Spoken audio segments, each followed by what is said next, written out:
नमस्ते। आज के इस मजेदार व्याकरण सत्र में सभी का स्वागत है। देखिए, भाषा सिर्फ शब्दों का खेल नहीं है, बल्कि अपनी बात दूसरों तक पहुंचाने का एक बहुत ही खूबसूरत जरिया है। आज हम हिंदी व्याकरण के एक बेहद जरूरी हिस्से पर बात करने वाले हैं, वाक्य और अर्थ के आधार पर इसके कितने प्रकार होते हैं। कक्षा 9वीं के लिए तो ये एकदम नींव की तरह है। तो अपनी अपनी नोटबुक निकाल लीजिए, क्योंकि आज का ये सफर बहुत ही दिलचस्प और ज्ञानवर्धक होने वाला है। चलिए देखते हैं कि आज हम क्या क्या कवर करने वाले हैं। सबसे पहले वाक्य आखिर है क्या, फिर इसका वर्गीकरण कैसे होता है। उसके बाद हम वाक्यों के 8 प्रकारों को समझेंगे और आखिर में कुछ अभ्यास करके अपनी समझ को पक्का करेंगे। भाग 1, वाक्य क्या है। किसी भी चीज की गहराई में जाने से पहले उसकी नींव समझना बहुत जरूरी होता है, राइट। परिभाषा पर जरा गौर करते हैं। पदों का वह व्यवस्थित समूह जिससे वक्ता का कथन पूर्णतः स्पष्ट हो जाए, वाक्य कहलाता है। अब इसका सीधा सा मतलब क्या है। देखिए, महज कुछ शब्दों को एक साथ रख देने से बात नहीं बनती। अगर उन शब्दों का कोई अर्थ ही नहीं निकल रहा या जो कहा जा रहा है वो समझ ही नहीं आ रहा, तो वो बस शब्दों का एक ढेर है। असली और सही संचार के लिए अर्थ का पूरी तरह से स्पष्ट होना बहुत जरूरी है। व्याकरण की कसौटी पर खरा उतरने के लिए किसी भी वाक्य को 3 खास पैमानों की जरूरत होती है। ये हैं सार्थकता, योग्यता और क्रमबद्धता।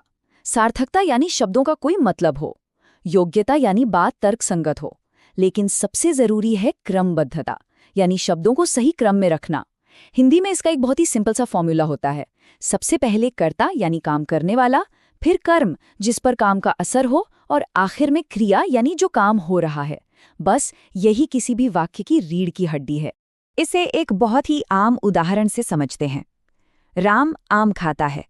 यहाँ राम हमारा कर्ता है, आम कर्म है और खाता है हमारी क्रिया है।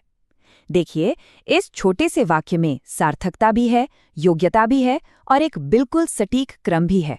मतलब वक्ता की बात हम तक एकदम साफ पहुंच रही है। भाग 2, वाक्यों का वर्गीकरण। अब बेसिक्स तो हम समझ गए, तो आइए देखते हैं कि भाषा के जानकार इन्हें बांटते कैसे हैं। वाक्यों को बांटने के 2 मुख्य तरीके हैं। पहला, रचना के आधार पर, जो ये देखता है कि वाक्य की बनावट कैसी है, और दूसरा, अर्थ के आधार पर, जो ये देखता है कि बोलने वाले का इरादा या भाव क्या है। आज हम पूरी तरह से इसी बात पर फोकस करेंगे कि बोलने वाले के इरादे को कैसे डिकोड किया जाए, यानी हम अर्थ के आधार पर वाक्यों को समझेंगे। अर्थ के आधार पर वाक्यों के 8 मुख्य प्रकार होते हैं: विधानवाचक, निषेधवाचक, प्रश्नवाचक, आज्ञावाचक, विस्मयादिवाचक, इच्छावाचक, संदेहवाचक और संकेतवाचक। अब इन 8 नामों को देखकर घबराने की बिल्कुल जरूरत नहीं है। हम इन्हें बहुत ही आसानी से 2-2 की जोड़ियों में समझेंगे। यकीन मानिए, ऐसे ये हमेशा के लिए याद हो जाएंगे। भाग 3, वाक्यों के 8 प्रकार, विस्तार से। अब थोड़ा जासूस बन जाइए, क्योंकि हम हर प्रकार में छिपे सुराग ढूंढने वाले हैं। हमारी पहली जोड़ी है विधानवाचक और निषेधवाचक वाक्य। विधानवाचक वाक्य हमें बताते हैं कि कोई काम हो रहा है या कोई सामान्य सी जानकारी देते हैं, एक तरह का पॉजिटिव फैक्ट। लेकिन दूसरी तरफ निषेधवाचक वाक्य हमें बताते हैं कि कोई काम नहीं हो रहा है। इसमें सबसे बड़ा सुराग ढूंढना है नहीं या न जैसे शब्दों का। इन उदाहरणों को देखिए। पहला है, सूर्य पूरब से निकलता है। एकदम स्पष्ट जानकारी है, इसलिए ये विधानवाचक है। अब दूसरा देखिए, मैं आज स्कूल नहीं जाऊंगा। यहाँ नहीं शब्द आते ही पूरा वाक्य निषेधवाचक यानी नेगेटिव बन गया। देखा, एक छोटे से शब्द ने पूरी कैटेगरी ही बदल दी। चलिए अगली जोड़ी पर चलते हैं, प्रश्नवाचक और आज्ञावाचक।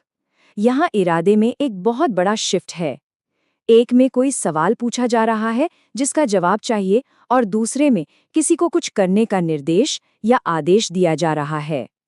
जैसे, तुम्हारा नाम क्या है? ये तो एकदम साफ प्रश्नवाचक है। लेकिन जो चीज यहाँ सच में दिलचस्प है वो है दूसरा हिस्सा, अपना पाठ याद करो। एक सीधा आदेश है। लेकिन अगर हम कहते हैं कृपया शांत रहें, तो भले ही ये एक विनम्र प्रार्थना हो, व्याकरण की दुनिया में इसे भी आज्ञावाचक ही माना जाता है। इसे जरूर याद रखिएगा। हमारी तीसरी जोड़ी में अक्सर थोड़ी कंफ्यूजन हो जाती है। विस्मयादिवाचक वाक्य वो होते हैं जहां मन से अचानक कोई भावना निकले, जैसे बहुत खुशी, हैरानी या दुख। जबकि इच्छावाचक वाक्य वो हैं जहां हम किसी के लिए कोई कामना या आशीर्वाद देते हैं। अक्सर हम आशीर्वाद को भी अचानक निकली भावना समझकर विस्मयादिवाचक मान लेते हैं। लेकिन हमें अपनी व्यक्तिगत भावना और दूसरों के लिए की गई शुभकामना के बीच के इस छोटे से अंतर को समझना होगा। इन उदाहरणों से सब क्लियर हो जाएगा। वाह, कितना सुंदर दृश्य है! ये मन से अचानक निकला एक भाव है। वहीं भगवान तुम्हारा भला करे या आपकी यात्रा मंगलमय हो, ये किसी के लिए एक सोची समझी अच्छी कामना है, आशीर्वाद है। इसलिए ये इच्छावाचक है। दोनों के भावों में जो अंतर है उसे महसूस करके देखिए। और हमारी आखिरी जोड़ी है संदेहवाचक और संकेतवाचक वाक्य। संदेहवाचक वाक्य में किसी काम के होने का बस एक अनुमान या चांस होता है, कुछ पक्का नहीं होता। इसके ठीक उलट संकेतवाचक वाक्य में एक पक्की शर्त होती है, यानी एक काम का होना पूरी तरह से दूसरे काम पर टिका होता है। पहले उदाहरण को देखिए, शायद आज वर्षा होगी। यहाँ शायद शब्द ही सबसे बड़ा सुराख है कि ये एक अनुमान है। और दूसरा उदाहरण, यदि तुम मेहनत करोगे तो सफल हो जाओगे। यहाँ सबसे काम की बात यह है कि ये जो यदि तो वाला स्ट्रक्चर है ना, यही संकेतवाचक वाक्यों को पहचानने का सबसे अचूक सुराग है। एक काम दूसरे पर निर्भर कर रहा है। भाग 4, अभ्यास का समय। चलिए अब तक जो भी सुराग ढूंढने की कला हमने सीखी है उसका एक छोटा सा टेस्ट हो जाए। स्क्रीन पर कुछ वाक्य आएंगे और सोचने के लिए थोड़ा सा समय भी मिलेगा। उफ, बहुत गर्मी है। थोड़ा सोचिए, ये कौन सा वाक्य हो सकता है? बिल्कुल सही। यहाँ उफ शब्द एक अचानक निकली हुई भावना को दिखा रहा है, इसलिए ये एक विस्मयादिवाचक वाक्य है। दूसरा वाक्य देखते हैं, क्या तुमने गृह कार्य किया? तो यहाँ सबसे बड़ा हिंट क्या है? शुरुआत में ही क्या लगा है और आखिर में प्रश्नवाचक चिन्ह है। ये तो सबसे आसान था। ये 100% एक प्रश्नवाचक वाक्य है।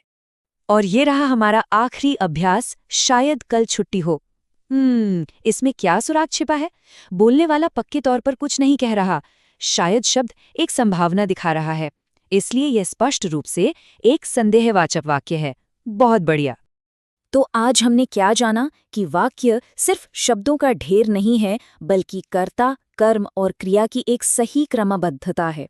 हमने अर्थ के आधार पर इसके 8 प्रकारों को भी एकदम जासूसों की तरह डिकोड किया।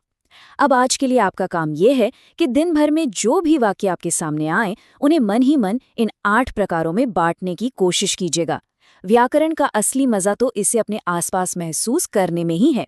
और जाते जाते जरा इस बात पर सोचिएगा, अगर हमारे पास अपनी अलग अलग भावनाओं को बताने के लिए ये अलग अलग तरह के वाक्य न होते, तो क्या हमारी भाषा और हमारे विचार इतने जीवंत हो पाते? सोचिएगा जरूर। आज के इस विश्लेषणात्मक पाठ में जुड़ने के लिए बहुत बहुत धन्यवाद।